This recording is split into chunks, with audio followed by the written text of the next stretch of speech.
The last train out of the city was always eerily quiet, especially on nights like this, with the rain hammering against the windows and the streets empty. Claire had caught the train just in time, the heavy doors hissing shut behind her as she climbed aboard. Her wet boots squeaked against the floor as she made her way to the nearest seat. She pulled her scarf tighter around her neck and gazed out at the rain-soaked city, her reflection staring back at her from the glass. The car was empty, and the silence felt oppressive. Even the usual hum of the train's movement seemed muted. Claire took out a book from her bag and flipped it open, trying to distract herself from the eerie atmosphere. She had barely read 2 pages when the train slowed to a halt at the next station. A man stepped aboard. His tall frame was draped in an old-fashioned coat, the hem wet and frayed. In his gloved hands, he carried a battered leather briefcase.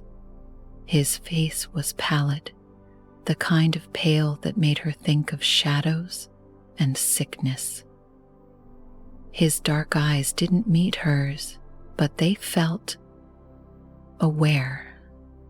Somehow, Claire shivered and quickly looked back at her book, pretending not to notice him as he sat directly across the aisle from her. The train started moving again, the rhythm of its wheels echoing in the quiet. Claire tried to lose herself in the story, but the man's presence was unnerving. He sat so still, as though frozen in place. His hands rested on the briefcase, fingers gripping it tightly. Every so often, Claire could feel his gaze flicker toward her, though she never caught him looking directly. The air in the car felt colder now, almost icy. Claire rubbed her arms and decided to break the tension.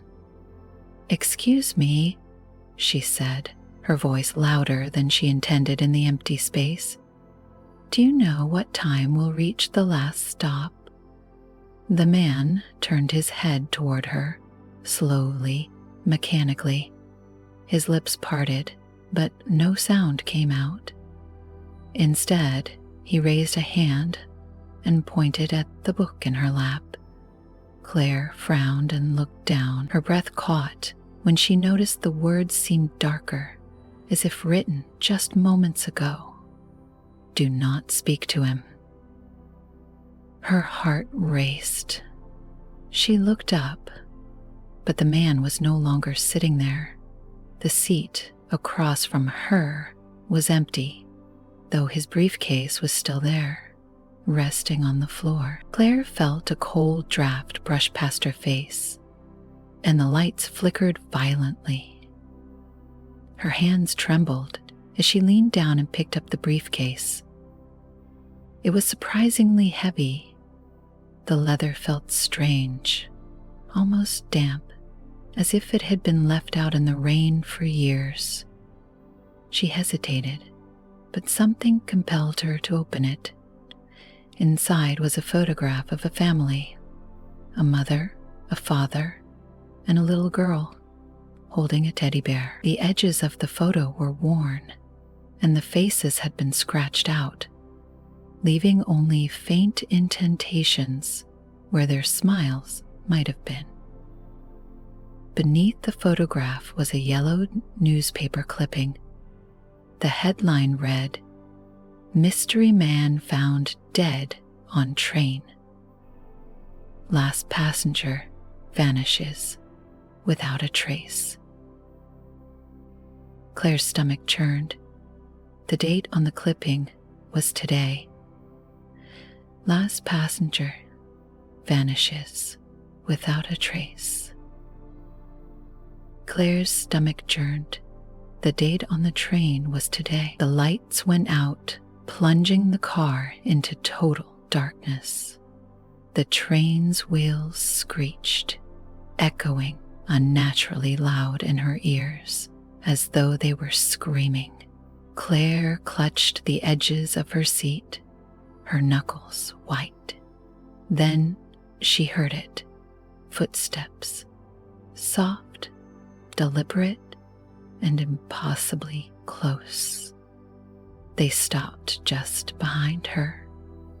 She hissed in an appreciable whisper, as if the wind was cruel in her ear.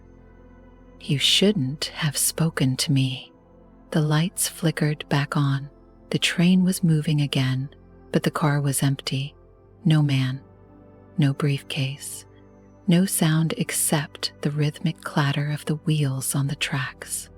Claire tried to stand, but her legs wouldn't move. Her reflection in the window stared back at her, but something was wrong. The reflection wasn't mimicking her movements. It was smiling. The train pulled into the final station. The doors opened with a hiss, but no one stepped off. The conductor found only an abandoned scarf and a single damp photograph on the seat where Claire had been. The briefcase was gone, and so was she. What happened? The next morning, a local news report announced another unexplained disappearance on the last train.